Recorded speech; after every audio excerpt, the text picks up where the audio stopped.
everyone, Mr. Daggett again. I hope everyone's still doing okay out there. Today I will be covering 3 different lessons, and they're all going to have one common theme.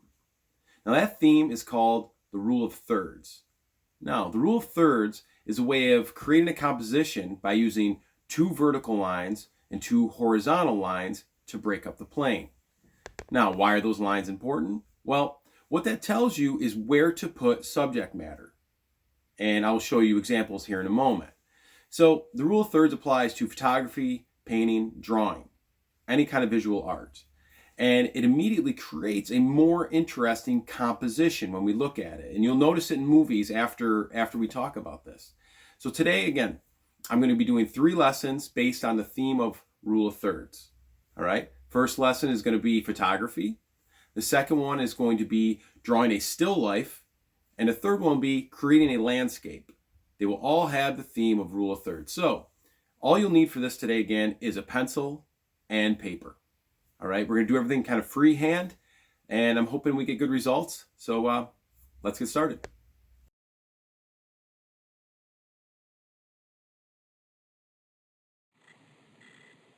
So for my first example is from a photograph I took last week in Letcher State Park. There was this cool brick wall that kind of snaked off into the background. So I took the first photograph centering it. Now, it is still an interesting image, but if you notice, by simply changing it to the rule of thirds, it makes the left side more dramatic. Now, we still have the stone walkway leading up to the right, but it brings more interest to the left, a little more dynamic. So I'll switch them back and forth real quick.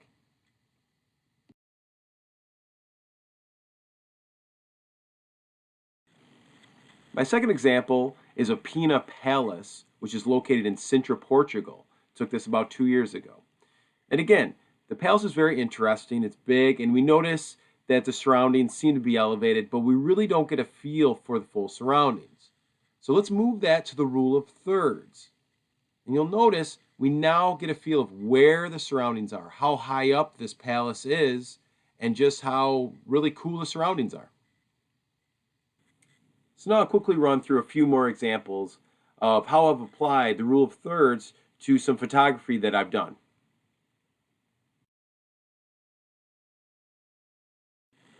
Finally, let's talk about the selfie, my least favorite of the photography methods, but it is often used by students and parents alike. I took a photo here at Letcher State Park and I centered myself. And you notice you really can't travel through the image because Mr. Daggett's face is taking up all the space. By simply moving yourself to the vertical rule of thirds line, you notice it makes the image more interesting. Your eye can move about. You can see me in the foreground, and in the background, you can see more of the river. You can see the falls way back. It really just creates a stronger composition. Okay, everybody, here's your challenge. Start taking photographs using the rule of thirds and notice how they improve, how they become more interesting instead of just putting them dead center. Maybe when you take your selfie, you put yourself on that line to show what's around you. However you want to do it. Take photos inside your house, outside, don't go near anybody, but take really cool photos. Good luck.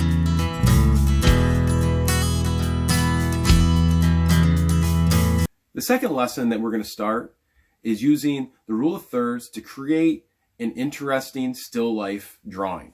Now, what is a still life drawing? Well, it's essentially drawing a bunch of objects that aren't moving.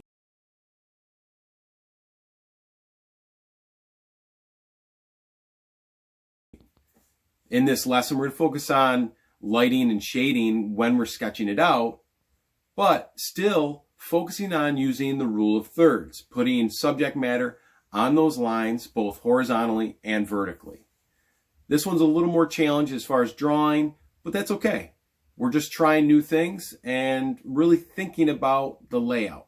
So what I'm going to do is I'm going to lay out a still life, and I'm going to start drawing it, and hopefully you can follow along. Cool. Let's begin.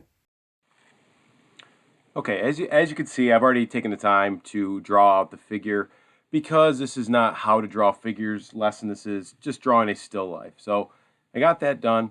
Now we really need to look at what is out there. where does it line up? So I'm going to move kind of quickly. Hopefully you can follow along. So I'm going to start with this shell. And if you notice, if you look, that shell lines up right about there with his ankle. So I'm going to come to my drawing, and I'm going to come over here and look for that same area on his ankle and start drawing out the simple shape of the shell. Now, one of the big things about doing still lifes is drawing what you see, not what you think you see. Meaning this, I know that that's a shell, but the angle in which I'm looking at it may change its form. So you should spend more time looking at the figures than you are looking at the drawing. So we'll draw this out. And if you notice, it's a very simple shape. And I want to keep it that way. Very simple shapes. So now I have the shell drawn. Now I'm going to move on to that chunk of wood. Tip of drawing things going back into space is you use the edge of your pencil to act as a guide. So I come out here and I hold it along that bottom edge of the wood, and I can see what angle to draw on my paper. So I hold it out here and I'm tracing that edge and the top edge. So I come down here, I look at that angle, and I'm going to draw that angle. It goes out, and my angle is a little bit different than yours. It actually comes out the other side of his body over here, kind of ends up here. Then I come to this point, draw this up.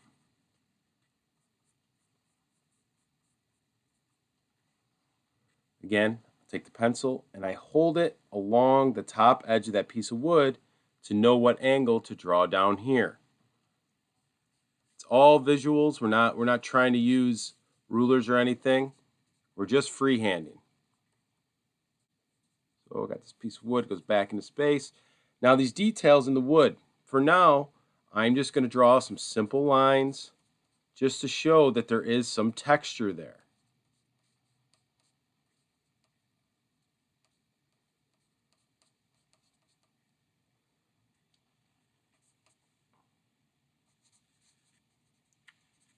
We'll go back to shading here towards the end.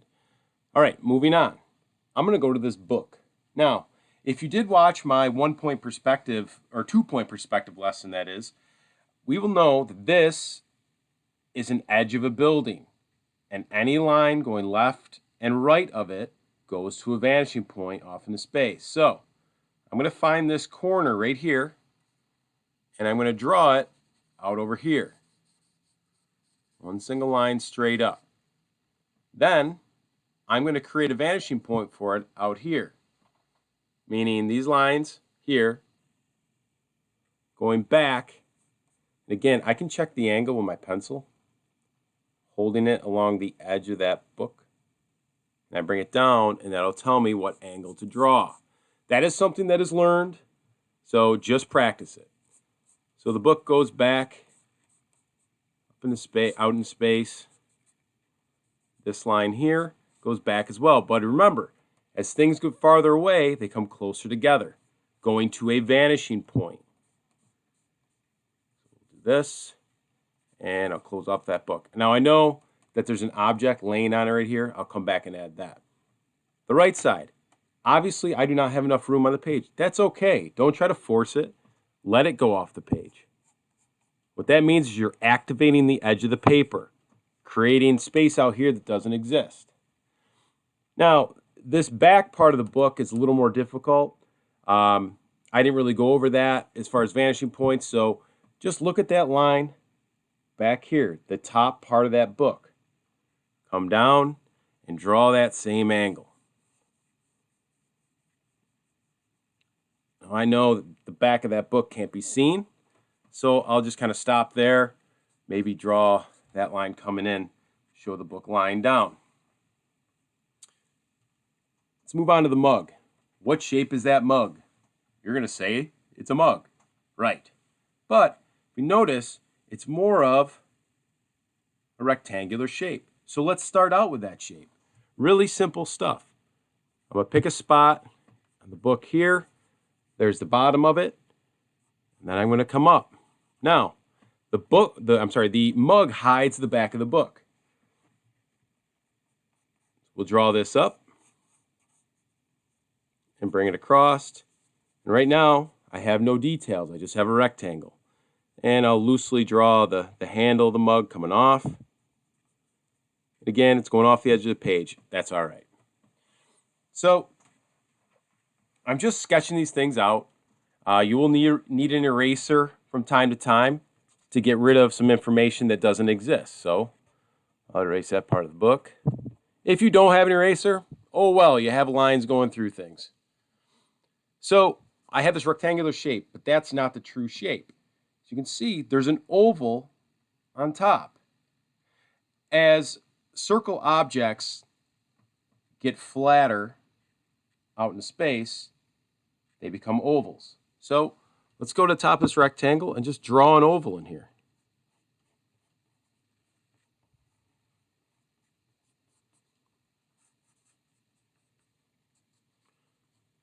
I can round the bottom a little bit. So our rectangle is now more of a mug shape. I'm going to go through and add these other objects. Again, keep your ideas simple. Mine's a little more complex. Put simple shapes out there. Blocks, things that are square, maybe some round objects. Nothing too complicated like good old Bruce Smith here. So let's add this. It's leaning across. Again, look at the angles. Look at what's actually there. If you notice, this coin here is kind of a triangular shape. So let's draw that kind of triangular.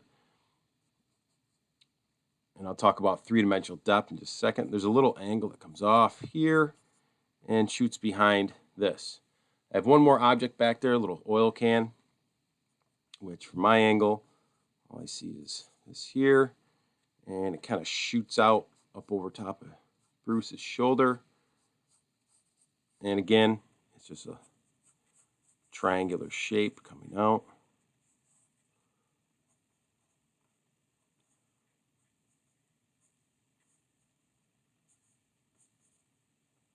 And it's hidden back there. Now let's start adding some more details. So I'm going to start back here with this triangular shape with the Statue of Liberty on it. It's a three-dimensional object and it has an edge right there. So let's create that edge. See a little line, bring this down. So now we have more of a three-dimensional object with an edge. Again, I can erase those lines here and we have an object. Okay, so really rough sketch. Bruce waving at us and the other objects. Okay, again, my angle is different than yours.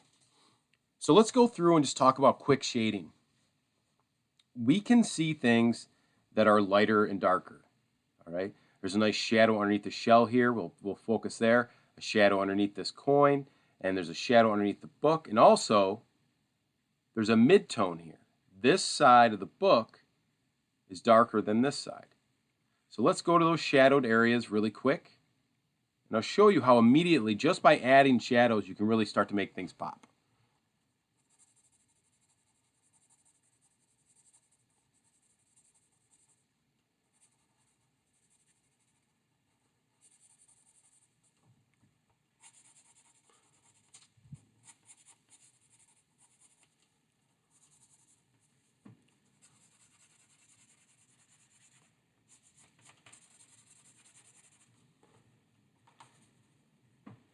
Underneath the mug's got a little shadow. And underneath here, which is right there. So this shadow comes down the edge of the book and then comes across the table like this.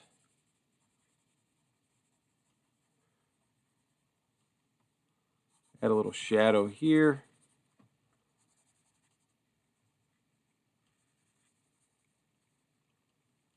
Shadow here. A little shadow underneath Bruce's foot. So if you notice already, things are really starting to pop off the page. Okay? And that's really all you need to do for this lesson is look at the way things are in front of you. Try to find these angles. The book going back into space. Keep shapes simple. Don't overthink them. That's a rectangular shape. Make it rectangular. All right. Look at light and dark areas. That will pull the images from the page. All right. Shadows push things back. Light spots come forward. Now, I'm not going to go through this whole thing. I've already taken enough of your time. But I'll add one more shadow, and then I'll stop, and we'll move on to lesson 3. So I'm going to show the shadow here coming off old Bruce. You notice it kind of comes across the table. So I'm going to look at that shadow, and I'm going to kind of draw it out, not much. And I see that it's traveling that direction. Got a nice dark one right here where the back of his foot is. I didn't mention it, but for this project, it is good to have lighting hitting your objects. Don't do this in pitch black, really dark areas. We want some light and dark in here. So I'll come through and very lightly shadow that. I may come back and do another layer when you guys aren't looking. So at the end, I'll show you a quasi-finished project. So we'll just kind of extend the shadow over. It looks like the shadow would go over top of the shell a little bit.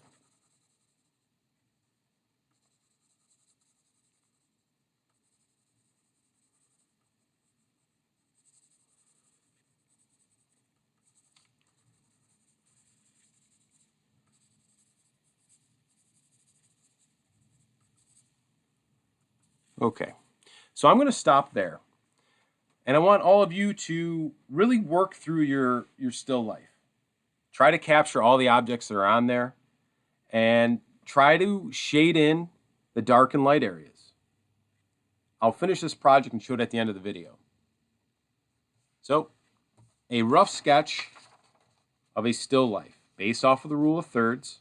I put Bruce on the left line, and eventually the coin with the Statue of Liberty on it is on the other one. Okay, so I know that was quick. I hope everybody gets a nice little still life setup, and I look forward to seeing your work in the future.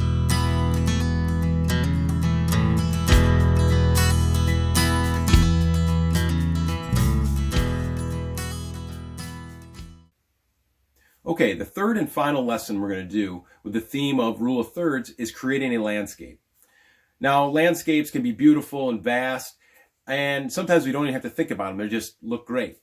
But when we're creating our own from our own imagination, it's good to have something to know where to put objects. So for this painting I've been working on, I wanted to focus really to be on the tree. So I aligned that on one of the vertical lines for the rule of thirds. And the second one, which once the painting's further done, will align with the sunset. It'll be brighter right on that line. All right. So for this one, we're going to need a piece of paper and some pencil. And I'm going to go through the steps on creating a landscape, the simple lines, and talking about using the rule of thirds to really make that drawing pop. So the final lesson is a landscape. The landscape consists of 3 components: a background, middle ground, and foreground. Background is the furthest away and slowly getting closer to us, the perspective we have. And I'll go over this as I work through a rough sketch of a landscape. So when we start our landscape, try to keep your lines light because we will have to erase or go over top of them at a later point. If you're going to color them, that's fine because you can color right over the pencil lines. So starting in the background, I'm going to add some little lazy lines to create the illusion of mountains coming in from both sides. Pull it across the middle. All right, so this is my horizon line. Okay, up here is the sky. Then I'm going to move down to the middle ground, and again, I'm just adding these lines to show that there's elevation change. Something going on, there's a rolling hill.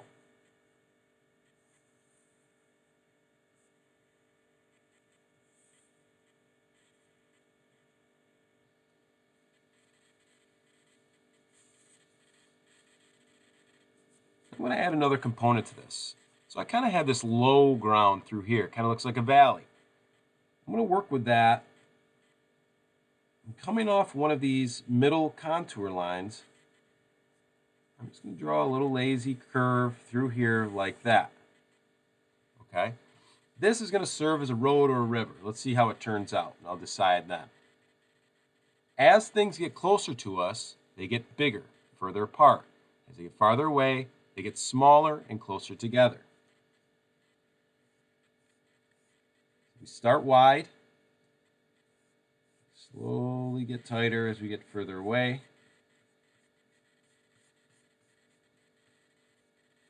So eventually, it just becomes one line. So I'm going to call that a little road going off into the distance. All right. So we've got a foreground now. We've got some stuff in the middle ground. I'll go over that again in a minute. And we have a start of a horizon line that's in the background. I'm going to come back down over here. Remember when I was talking about the rule of thirds and breaking up the image into 3 equal sections? Well, on this rule of third line here, I'm going to place a tree that is in the foreground, and it's going to be bigger than the mountains. Now, is it actually bigger? No.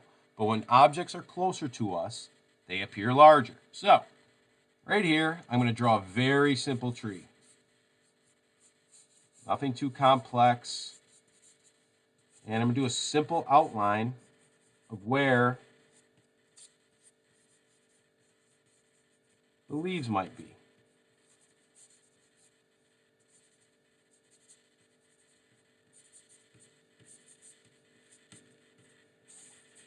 So we've got a little chaos in here, right? So I'll take my eraser and I'll get rid of the things that would be behind the tree.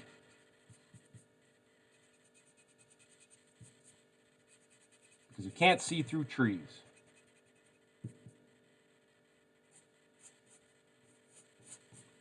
That up.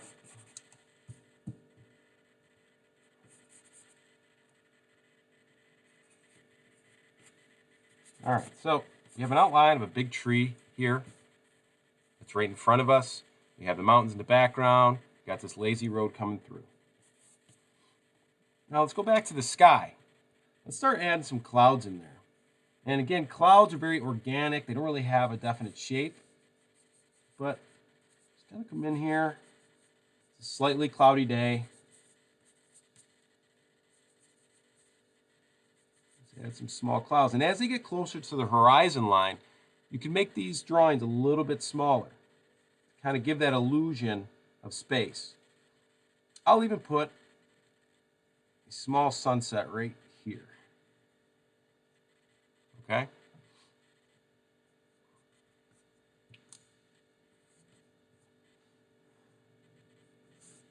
Now, let's come back to the foreground and start adding some details. This tree is pretty close to us, so maybe the grass on the ground, we can actually see it. Individual blades of grass growing up around the tree. Maybe there's some texture on that tree from the bark. Now, leaves, I'm not going to spend a lot of time on them. I'm just going to create some texture.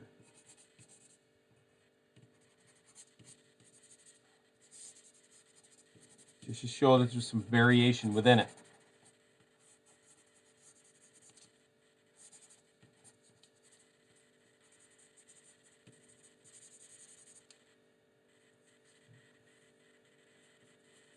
Now, let's add some more to this foreground. I'm going to add a fence through here. So as things get further away, they get closer together and smaller. So my first fence post might be here. Fence post. Next fence post will be here. If you notice, it's a little bit smaller. As we move down the edge of this road, our posts will get smaller and smaller and closer together. So I'll stop there for now. So same thing when I'm tying them together. Maybe we see these boards.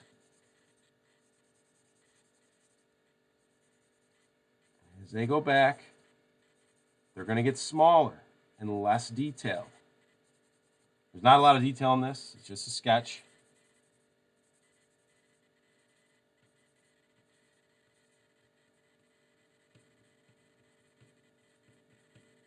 Down to nothing. Thicken these up a little bit.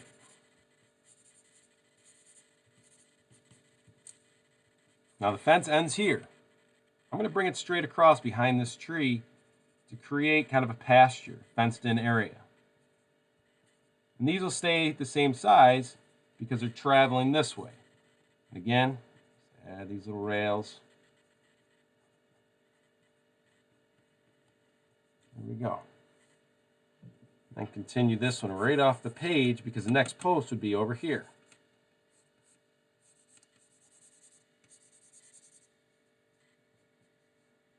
This road back a little bit back. Okay. So we have this little road going back into space. We have a tree that's in front of us, this fence going back. We don't really have much over here in the or in the middle ground. So let's add a little detail here. It's not going to be as detailed as this tree, but I'm going to put some trees back here that are going to be much smaller and less detailed. I'll put them right along this line too. Now, drawing trees can be difficult. This is not a tree drawing lesson, but as long as you're thinking of a tree, like here I'm thinking of pine, so I'm kind of putting these sweeping branches coming off. All right. Maybe they vary in size. If you notice, I am not spending a lot of time on it, but it's communicating what I want. It looks like a row of trees. Take those right off the edge, why not?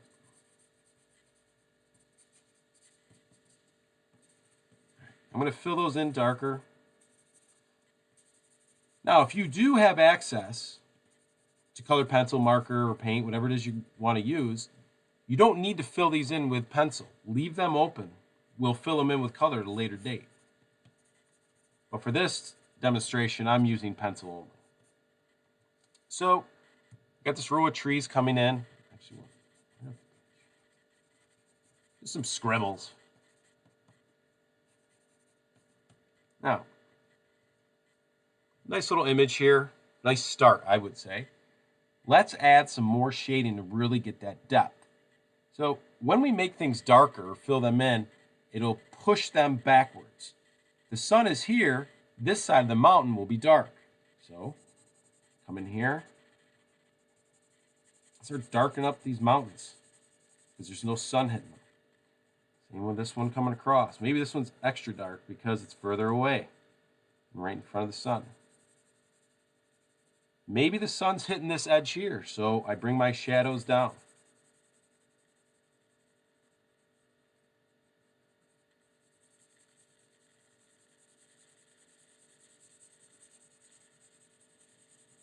And if you notice, I'm going in the same angle. This will help create the illusion of sloping down hills.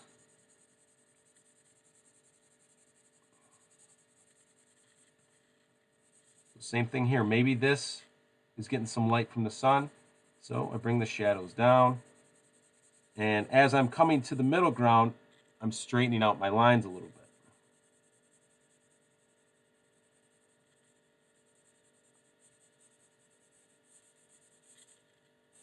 So here,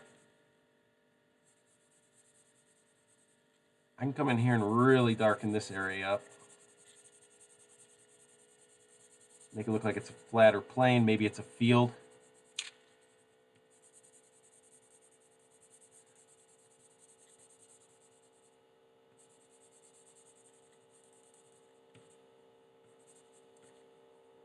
So start darkening up the road.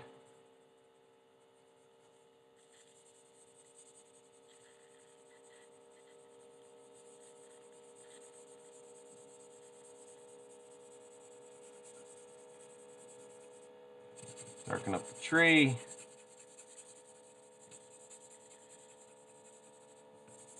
Add some more shadow into where the leaves would be.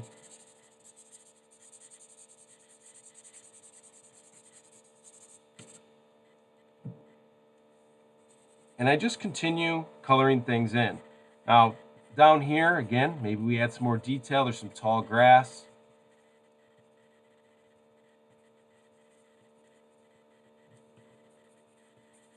adding texture. Scribble lines work great for tall grass. You could even sign your name over and over again.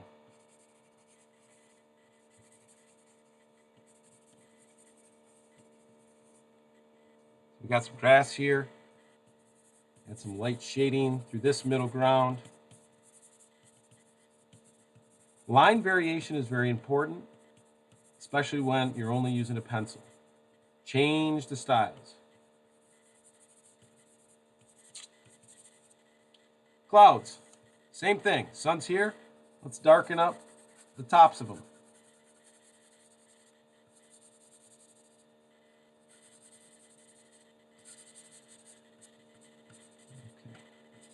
I don't want this video to run too long, so I'm going to stop there.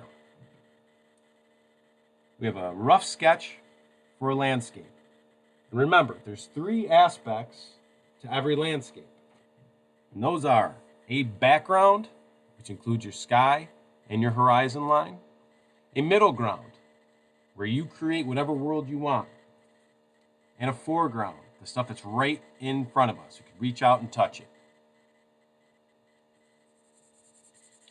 So for my students, I would love to see you try all 3 lessons, the photography one, the still life, and the landscape. Stay busy, keep educating yourself, and always participate in the arts. Have a good one.